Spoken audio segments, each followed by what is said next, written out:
Hai, jumpa lagi dengan saya Anton. Di kesempatan kali ini kita akan upgrade RAM dari Lenovo Slim 3 14. Sebelumnya saya infokan speknya dulu. Untuk laptop ini speknya memakai Intel Core i5 Gen 10, RAM-nya 8GB, harddisknya 512GB SSD. Untuk VGA-nya memakai Nvidia GeForce MX 332GB, layarnya 14 in Full HD dengan panel IPS, dan sudah memakai Windows 10 original. Untuk pasang RAM atau replace SSD, yang dibongkar itu hanya bodi bagian bawah saja, seperti di video ini yang saya tunjuk. Tidak ada baut yang disembunyikan.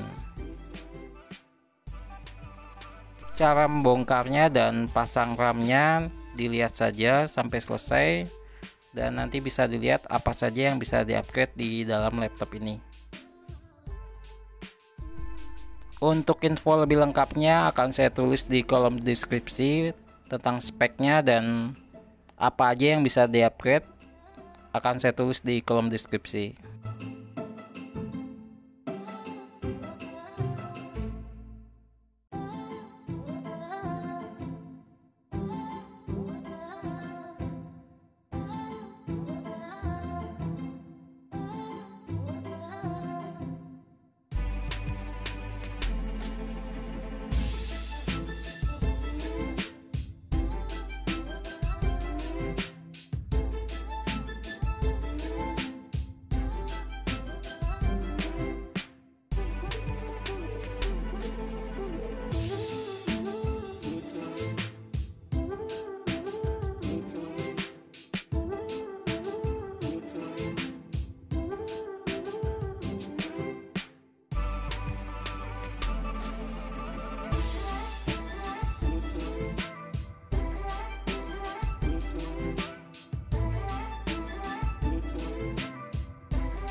Setelah dibongkar, tampilannya akan seperti ini, dan di sini akan saya sebutkan tempat slot sama RAM atau harddisknya.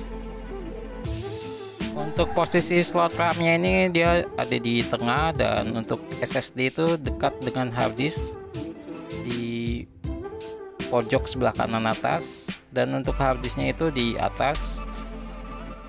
Untuk harddisknya itu ada slotnya, hanya yang dimasalahkan di sini kabel penghubungnya tidak ada. Jadi jika ingin menambah harddisk mesti cari kabel penghubungnya.